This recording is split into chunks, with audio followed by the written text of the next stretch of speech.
He was mid-sentence, mid-toast, glass raised, telling 40 of his firm's most important clients about the boots on the ground he'd worked with overseas, when a two-star admiral walked straight past him, straight past the CEO, straight past everyone, and put his hand out to me. "Master Chief Hines," the admiral said, loud enough for the whole room to hear. "It's an honor, sir." I watched my son-in-law's face do something I hadn't seen it do in 11 years. It went pale, then blank, then confused, like his brain was trying to run two files at once and neither of them would open. Derek Colton, my daughter's husband, a man who called me just Grandpa, so often I think he forgot it wasn't my actual name, stood there holding a glass of champagne he'd stopped drinking from, watching a two-star admiral shake my hand like I mattered. Because I did. He just never bothered to find out. To understand how it came to this, you have to go back to the first Thanksgiving Derek ever spent at my table. I'm 71 years old. I spent 20 years in the United States Navy, and I retired as a Command Master Chief, the senior enlisted advisor to a commanding officer, which is a title that means something to anyone who's worn the uniform and means absolutely nothing to anyone who hasn't bothered to ask what it means. I served 2 tours supporting Special Operations Logistics. I was awarded a Bronze Star for actions I still don't talk about at dinner parties, and I spent the last 6 years of my career as the senior enlisted leader for an entire carrier strike group. When I retired, 400 sailors stood at attention for me. When I walked into my daughter's living room 11 years ago, I was introduced to her new boyfriend as my dad. He's retired now.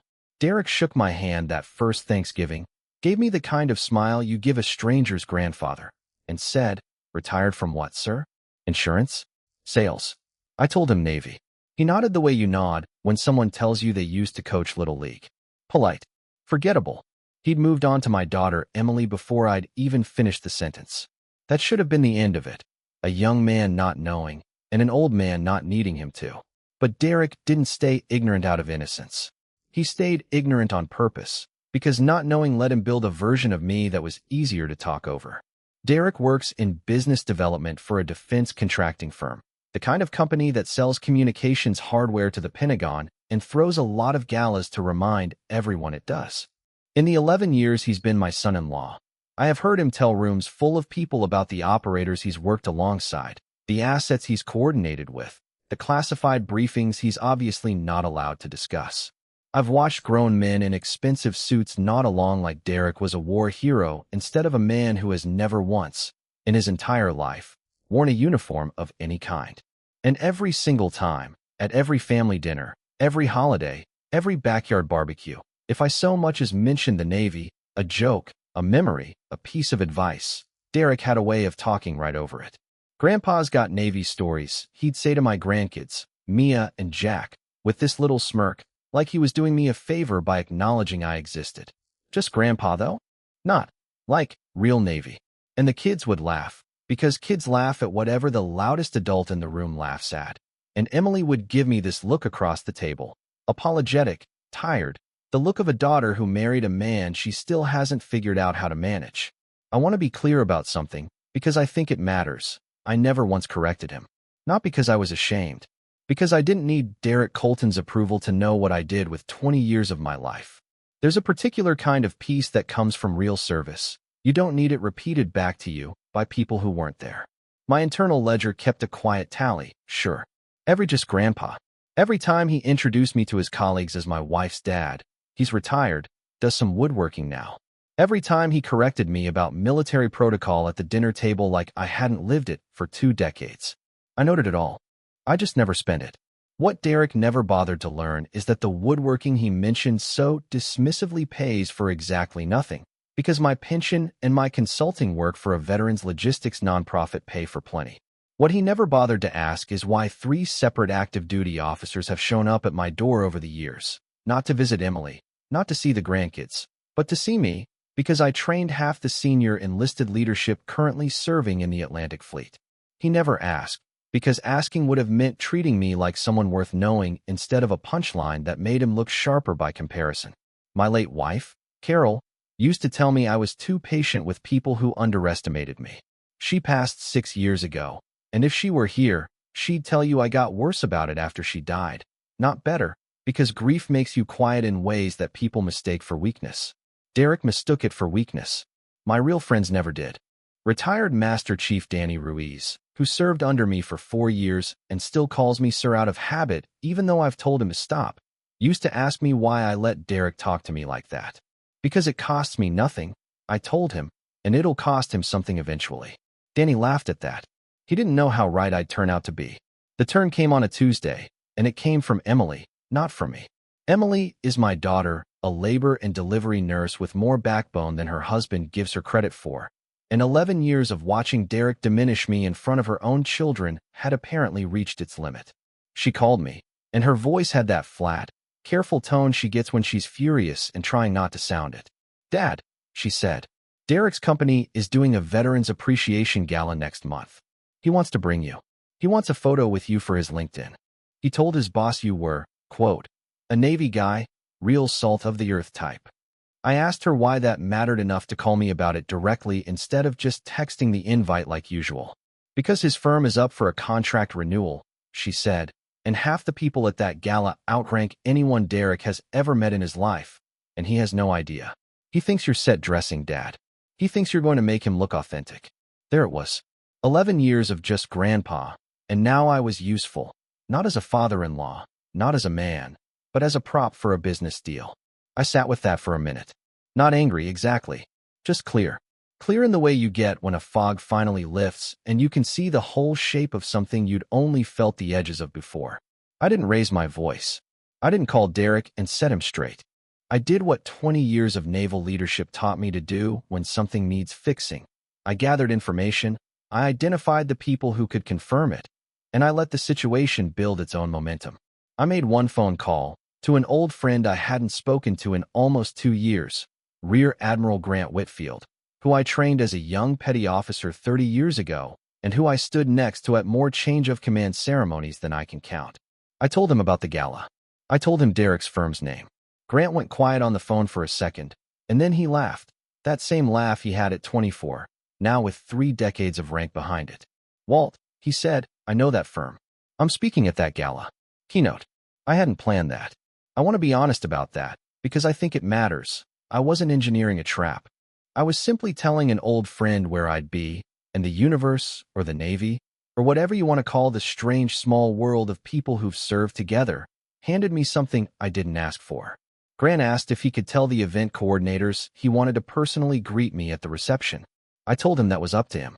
He said, "Walt, you trained half the chief's mess I'm working with right now. It'd be my honor." I didn't tell Derek. I didn't tell Emily what I'd arranged, beyond confirming I'd come to the gala. Some things speak better for themselves than any speech I could give. The night of the gala, Derek picked me up himself, a first in 11 years, because he wanted the two of us to walk in together. He'd rehearsed an introduction for me in the car. "Just say you served," he told me, adjusting his cufflinks at a red light. "Keep it simple. Nobody needs the whole resume, you know? Just Navy guy. Salt of the earth. That's the vibe I'm going for tonight." I told him I'd keep it simple. I meant it more than he understood. The ballroom was the kind of room Derek's firm rents to remind clients what their money is buying. Chandeliers, a color guard by the entrance, a string quartet playing something that was trying very hard to sound patriotic. Derek worked the room like a man auditioning for his own promotion, and every few minutes he'd steer me by the elbow toward another cluster of executives, say this is my wife's dad, Navy vet, and move on before anyone could ask a follow-up question. I shook hands. I nodded.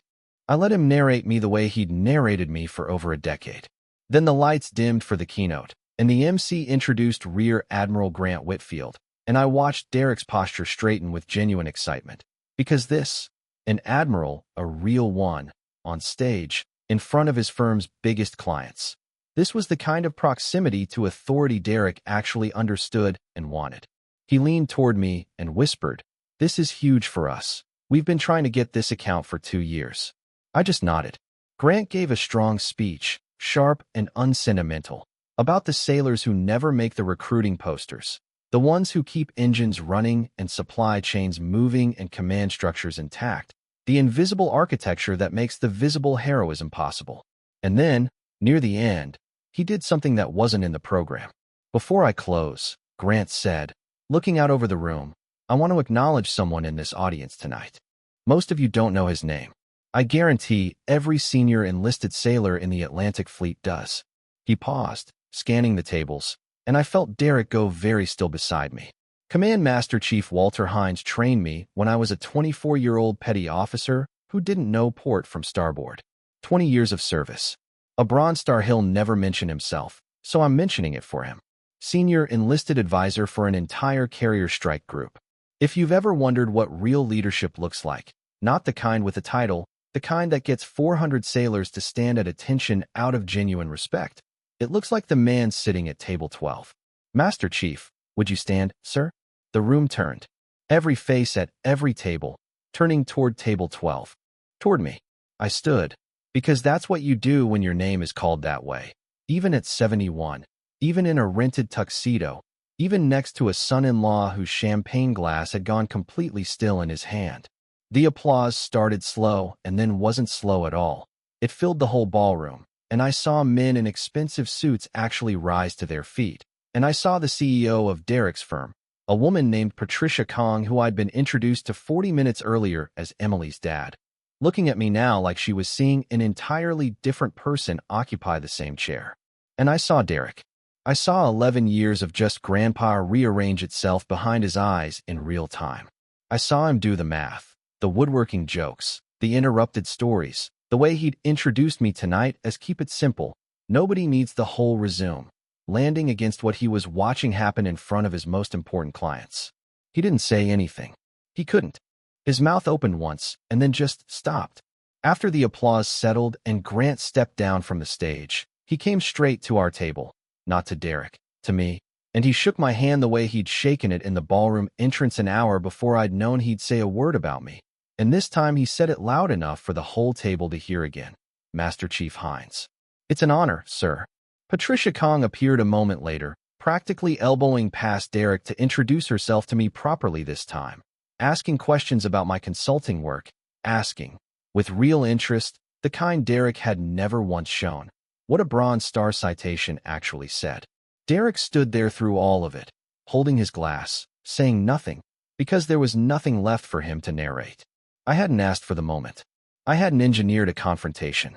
I'd simply stopped being small enough to fit inside the story he'd been telling about me, and the truth, once it had a stage, told itself. He found his voice about 20 minutes later, in the hallway outside the restrooms, when he caught me alone.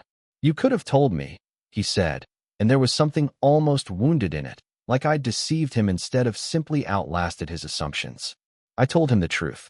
I told him I'd tried, at that first Thanksgiving, 11 years ago, and he'd asked if I was retired from insurance. I told him I didn't know anyone or resumed to be treated like a person, and that the only thing that had actually changed tonight was that he'd finally been in the room when someone else did the telling for me. He didn't have a response to that. For the first time in 11 years, Derek Colton didn't have a response to anything. The drive home was quiet. Emily called me the next morning before I'd even had my coffee, and she was laughing and crying at the same time, the way she does when something's been building for years and finally breaks loose. She told me Derek had barely slept, that he'd sat up half the night on his phone, apparently looking up Bronze Star citations and carrier strike group command structures, trying to understand a man he'd shared a dinner table with for over a decade and never once actually met. 3 days later, he called me himself. Not Emily relaying it, not a text, a phone call, which Derek does not do, ever, for anyone. I owe you an apology, he said, and I let the silence sit for a second before I answered, because some silences do more work than words.